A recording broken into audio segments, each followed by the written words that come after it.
Olá, acompanhe com a gente as notícias da Assembleia Legislativa agora no Jornal Panorama. E hoje você vai ver. Plenário aprova fundo para combater corrupção no Estado. Presidente do Bandes presta contas em audiência pública da Comissão de Finanças. Prefeitura de Cariacica apresenta ações municipais para descarte de resíduos sólidos. Fundo Estadual deve investir em repressão a desvio de dinheiro público. O assunto foi um dos destaques na primeira sessão ordinária da semana. Quem tem os detalhes para a gente é a repórter Larissa Lacerda. Nicole, os deputados limparam a pauta de votação da sessão de hoje. Destaque para a aprovação do projeto do Poder Executivo que cria o Fundo Estadual de Combate à Corrupção. O objetivo, segundo o governo, é aplicar os recursos do fundo em programas de prevenção, fiscalização e repressão aos desvios de dinheiro público no Estado. E durante a fase do expediente, os deputados aprovaram 3 requerimentos de urgência a projetos em tramitação na Casa. Entre eles está o projeto de lei que concede descontos progressivos no IPVA aos proprietários de veículos que não cometerem infrações de trânsito. A proposta é do deputado Marcelo Santos e deve entrar na pauta de votação da sessão desta terça-feira. Voltamos ao estúdio. Obrigada, Larissa. Comissão de Finanças realiza pela primeira vez audiência pública para prestação de contas das ações do Bandes. O presidente do Bandes, o Banco de Desenvolvimento do Espírito Santo, prestou contas do exercício financeiro da instituição referente a 2015. Em audiência pública da Comissão de Finanças, Luiz Paulo Veloso Lucas fez um histórico do Bandes para os deputados. De acordo com os dados apresentados, o banco fechou o ano de 2015 com quase 30 mil operações e mais de R$1 bilhão em carteira. Foram 113 milhões de reais em investimentos, a maioria para o interior do estado. Nós ficamos mais ou menos do mesmo tamanho que em 2014, em termos de resultado, né? 2014 demos um lucro de 9 milhões, quase 10 milhões. Em 2015 um lucro de 9.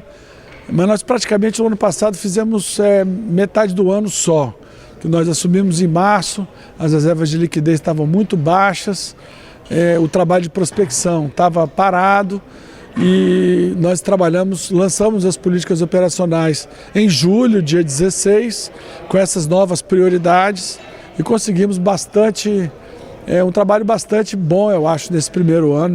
Depois das explanações, Luiz Paulo respondeu questionamentos de deputados. Esta foi a primeira prestação de contas do Bandes e segue a LDO. A Lei de Diretrizes Orçamentárias de 2015 determina que a instituição deve demonstrar e avaliar o cumprimento das metas estabelecidas 2 vezes por ano, em fevereiro e em agosto. A emenda com essa mudança partiu da deputada Luzia Toledo, que avaliou positivamente a audiência pública.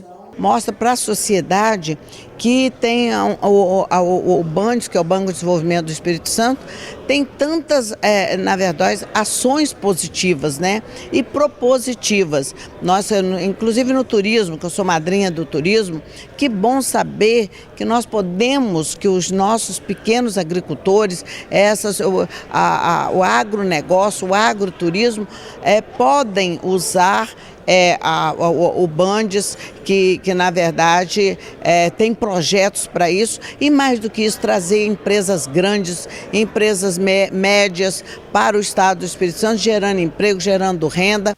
Logística reversa em debate na Comissão Especial de Resíduos Sólidos. O colegiado deu início aos encontros com representantes de prefeituras da Grande Vitória. Representantes da pasta de Meio Ambiente de Cariacica participaram de reunião extraordinária da Comissão Especial de Resíduos Sólidos. Eles relataram a situação do município em relação às metas da Lei Federal que institui a Política Nacional de Resíduos Sólidos. O secretário Cláudio Denícoli afirmou que o município tem legislação sobre o assunto e já se adequou à nova realidade. Mas ele criticou a falta de logística reversa por parte de grandes empresas geradoras de resíduos.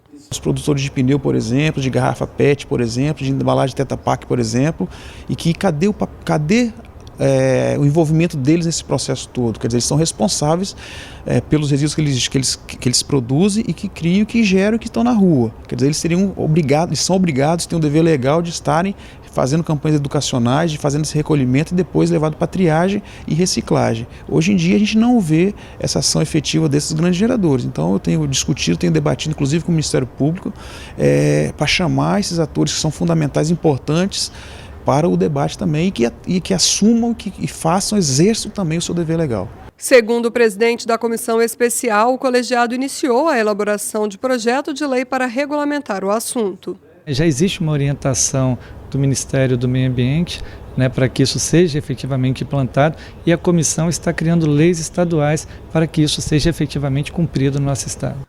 Com a implantação da coleta seletiva, Cariacica passou a arrecadar 400 mil quilos de materiais recicláveis que são distribuídos para 2 associações de catadores. Mas esse número poderia ser maior com a conscientização de mais moradores. A gente faz o trabalho de divulgação, a gente distribui panfleto, fixa folder nos estabelecimentos, faz divulgação com piruinhas, carros de som, mas a nossa maior dificuldade é atingir cada morador e fazer com que ele se proponha a fazer separação em casa. A gente tem muita dificuldade, claro que a gente observou que muitos bairros abraçam, pedem, tem bairros que necessitam, pedem por nós isso, mas ao mesmo tempo tem aquelas pessoas que já estão acostumadas a colocar o lixo tudo junto e acham que isso é chato, que ainda está com aquele velho hábito de colocar o lixo tudo junto, mas a gente vem ampliando isso, a gente vem aprimorando e tem observado um avanço sim, mas ainda a gente precisa de mudar muito a consciência das pessoas para separar na fonte, para separar em casa. O presidente da comissão avaliou a reunião como positiva e aguarda a participação de outros municípios.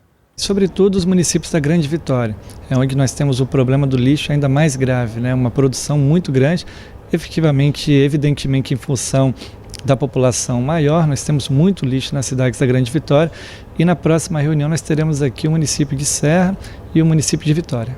CPI da máfia dos guinchos decide reconvocar depoentes que não compareceram à reunião. O colegiado também repercutiu a venda de veículos apreendidos.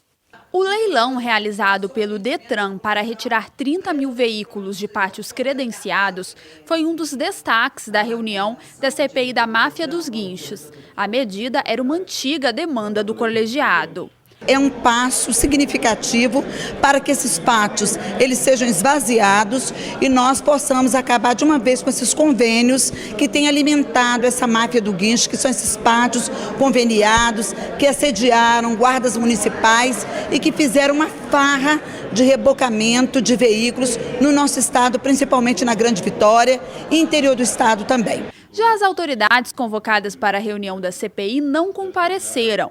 Os deputados decidiram chamar novamente o prefeito de Guarapari, a empresa responsável pelo estacionamento rotativo da cidade e o presidente do Detran. Tendo em vista que foi motivo de várias denúncias na CPI, de várias insatisfação, tanto dos turistas como das pessoas que procuraram esse balneário, dos capixabas que procuraram esses balneários, tiveram seus carros guinchados e até o momento, até a presente data, o prefeito não veio esclarecer à população, como foi esse contrato, a que ele se presta, se a população foi ouvida, qual é a empresa. Então precisamos ouvir.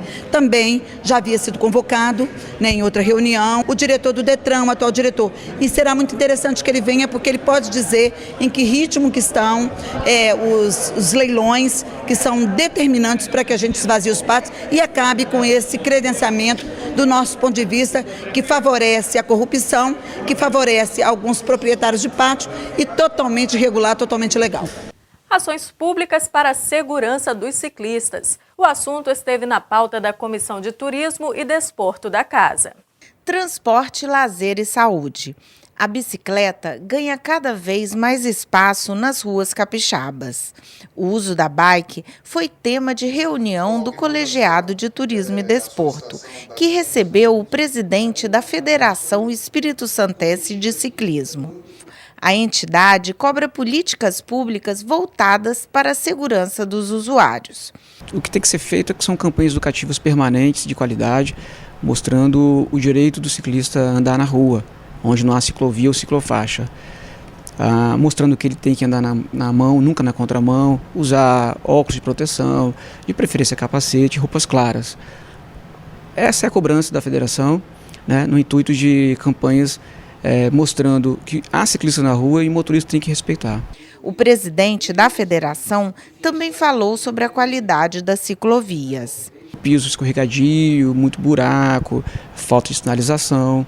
Isso traz muita dúvida para o ciclista que usa e causando acidentes, né? Vários escorregões, quedas, choques entre ciclistas que andam na contramão. Então, volta aquela premissa de educação no trânsito, mas o poder público está omisso na questão de qualidade da malha viária e a sua conexão. Não há conexão entre uma ciclovia e outra, né? Há um espaço ali que o ciclista é obrigado a andar na rua. A Comissão de Turismo e Desporto vai levar as demandas para o Poder Executivo. De antemão, a gente já pode fazer o trabalho de fazer indicações ao governo do estado na questão de segurança, da gente colocar sinalização, pelo menos nas rodovias estaduais que cortam o nosso estado. As ciclovias municipais, o que a gente pode fazer é entrar em contato com as prefeituras, Prefeitura de Vitória, de Vila Velha, Serra, que já tem alguma coisa, para entender como é que é o material utilizado lá. O que deu para ver é que a federação está aberta ao diálogo e a federação ajuda e muito as prefeituras nesse trabalho com as ciclovias.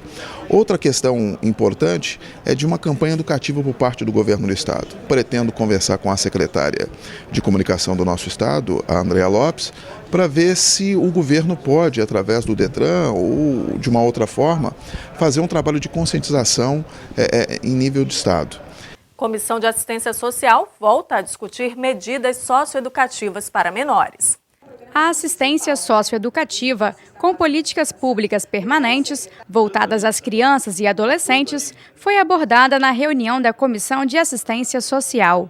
O colegiado recebeu o representante do Conselho Regional de Psicologia, Felipe Kozlowski, que também faz parte do Conselho de Criança e Adolescente, criticou gestão dos recursos públicos disponíveis para a socioeducação. A gente percebe que muitos municípios, né, não conseguem fazer o trabalho adequado, né? A gente vem aqui hoje nesse sentido, né, de fazer propostas, né, para que esses municípios deem, né, a devida importância, né, à assistência social enquanto uma política pública, né, que já tem instituído todos os marcos legais, né. Se você tem recursos que já são garantidos por lei para funcionamento de um CRAS, né, então não se tem por que esse CRAS não funcionar da maneira adequada, né. E qual é essa maneira adequada? Os profissionais de referência que já está instituído de acordo com o porte do município, né? Tem município de pequeno porte, de médio porte e de grande porte. Cada um tem o número de profissionais.